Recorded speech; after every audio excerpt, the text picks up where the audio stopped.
নিশ্চিন্তে থাকবেন, সংবিধানের 326 নম্বর ধারায় আপনার ভোটাধিকারের অধিকার দেওয়া হয়েছে।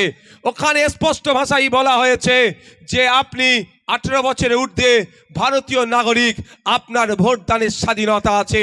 যদি ইলেকশন কমিশন অফ ইন্ডিয়া তার কোন রাজনৈতিক চক্রান্তে পড়ে যদি কারো ভোটাধিকার কেড়ে নিতে চায়, তার মানে আর্টিকেল 326কে সে ভায়োলেট করছে।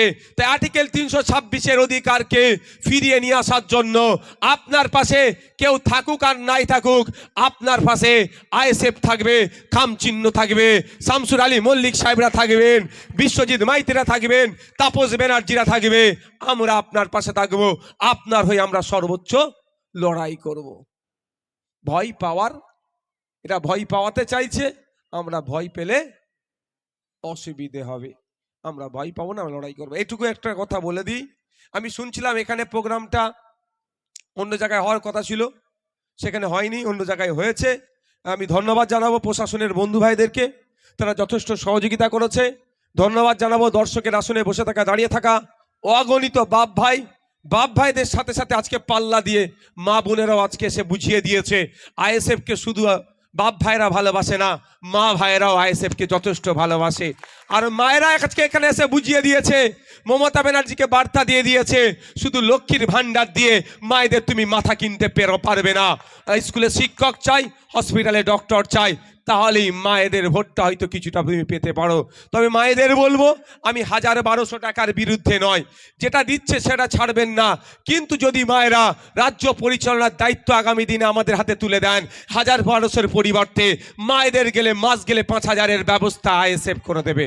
তার পরিবর্তে কিছু কাজ বুঝে নেবে। শুধু তাই নয়, মায়েদের বলে যাই, 1000-1200-এর পরিবর্তে যেমন 5000-এর ব্যবস্থা বলছি, সাথে সাথে হসপিটালে গেলে বিনা এতে পয়সা খরচে ট্রিটমেন্ট পাবেন। আপনার ছেলেরা যে স্কুলে পড়ে সেই স্কুলে পর্যাপ্ত পরিমাণে শিক্ষক থাকবে। আপনার স্বামীরা যে কাজ করে তাদের কাজের মূল্যায়ন হবে, তাদের কাজের মজুরি ঠিক হবে, এবং আপনার স্বাধীনতা থাকবে, আপনার নিরাপত্তা দেওয়া হবে। এক কথায় বাংলা একটা সুষ্ঠু সমাজ ব্যবস্থা পাবে যদি আপনাদের ভোট আমাদের পক্ষে আসে, আমাদেরকে সরকার পরিচালনার দায়িত্ব যদি আপনারা দেন।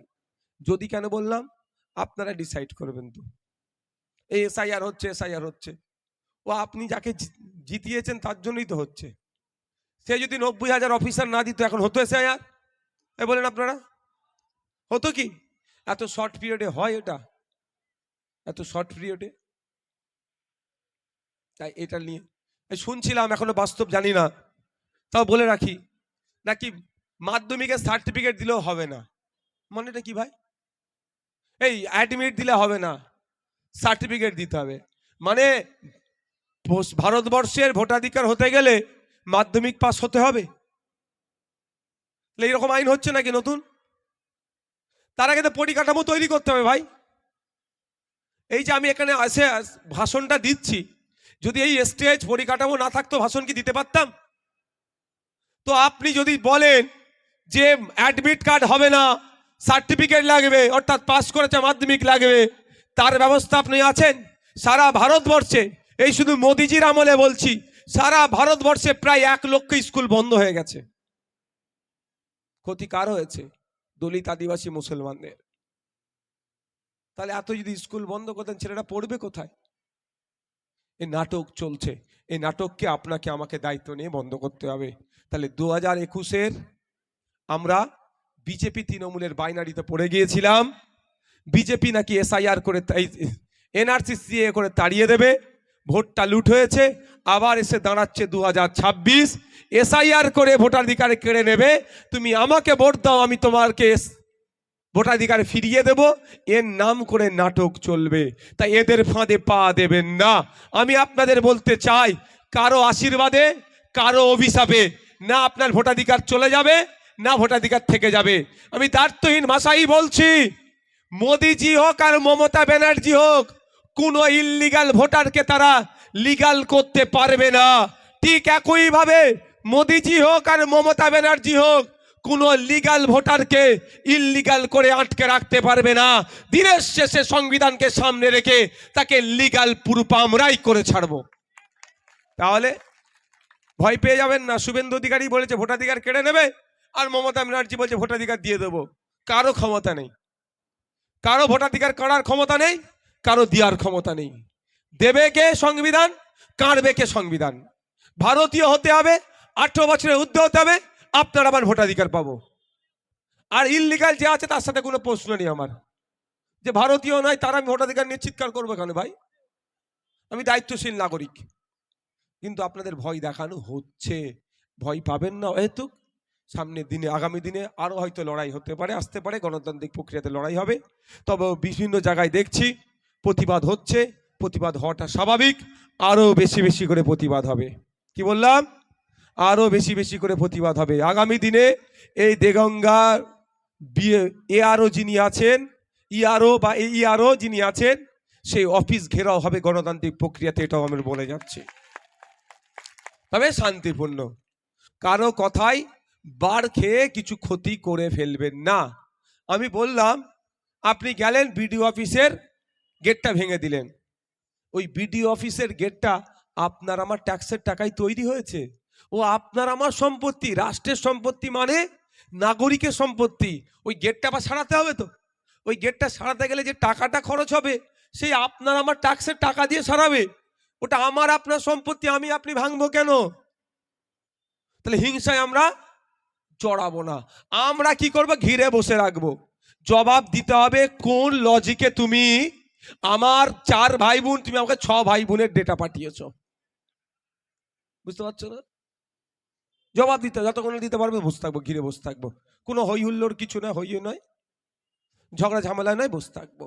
আজকে আমি একটা পোস্ট দেখলাম, এবার এই 6 ভাই বোনের নিয়ে না, যারা বিকৃতি মস্তিষ্কে চলছে, ওরা কি বলছে? মুসলমানদের সমস্যা হচ্ছে, ঘোড়ার ডিম সব পাখি মাছ খায় আর মাছরাঙার দোষ হয়।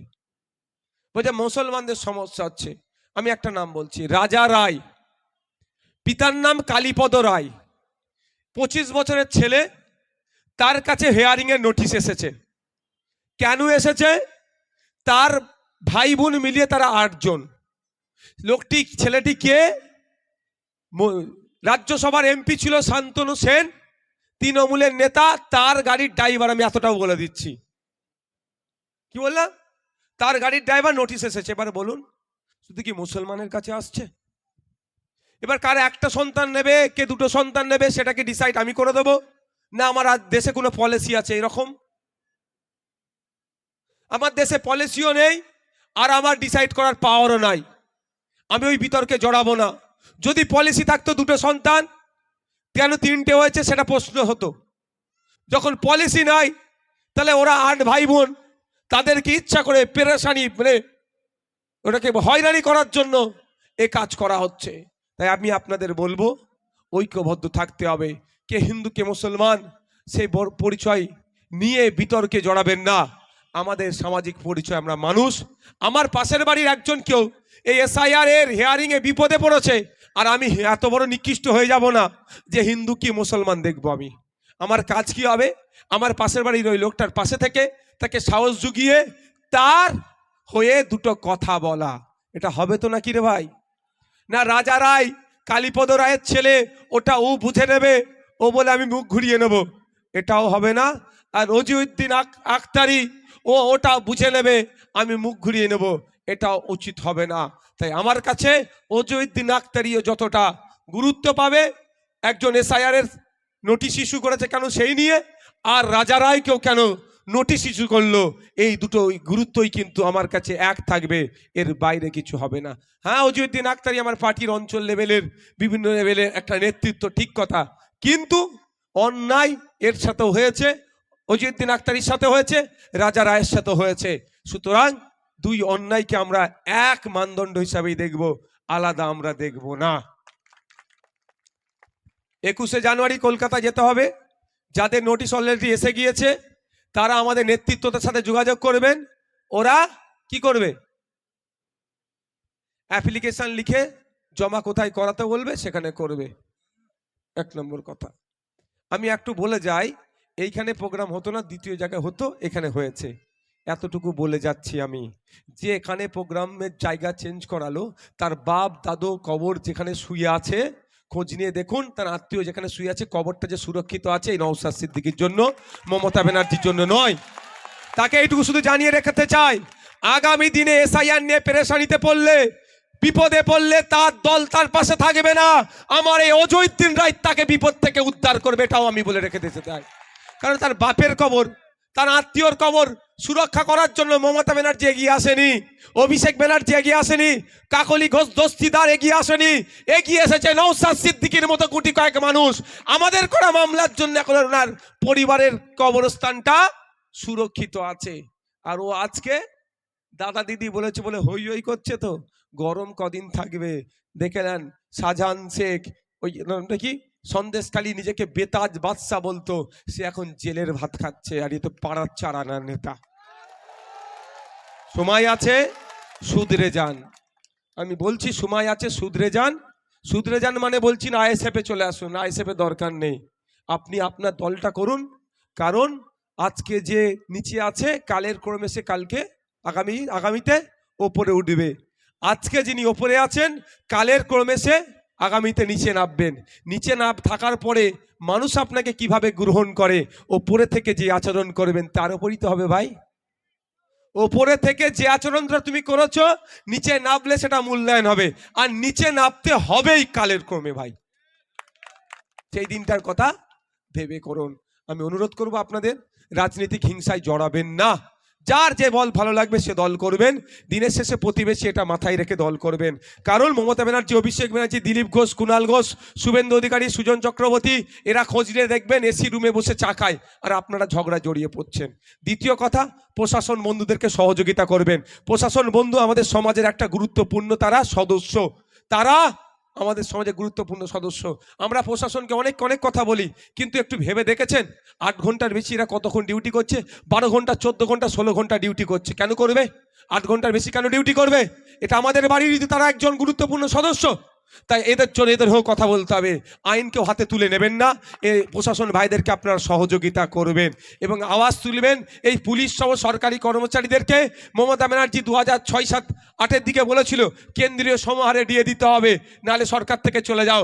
এখনো কেন এই পুলিশ সহ সরকারি কর্মচারীরা কেন্দ্রীয় সমাহারে দিয়ে পাচ্ছে না? কেন্দ্রীয় সমাহারে দিয়ে দিতে হবে। পুলিশে প্রায় 2.5 লক্ষ শূন্য পদ আছে, ওই 2.5 লক্ষ শূন্য পদ পূরণ করতে হবে। মমতা ব্যানার্জি প্রত্যেক দিন ওনার হিসাবে থানা উদ্বোধন করে যাচ্ছে।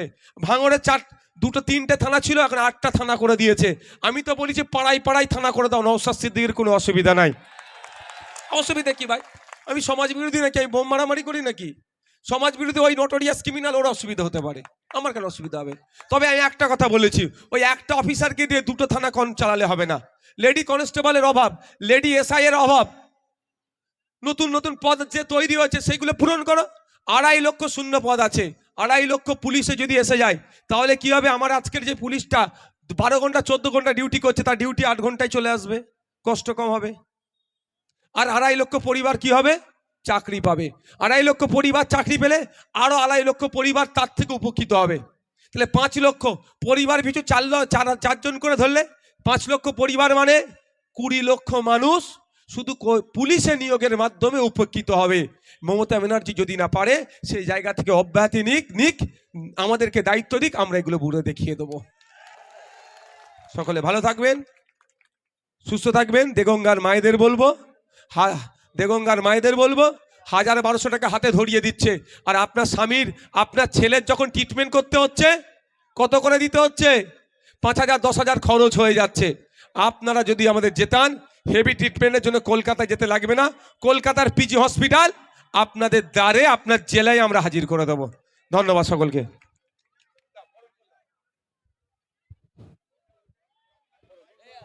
এখন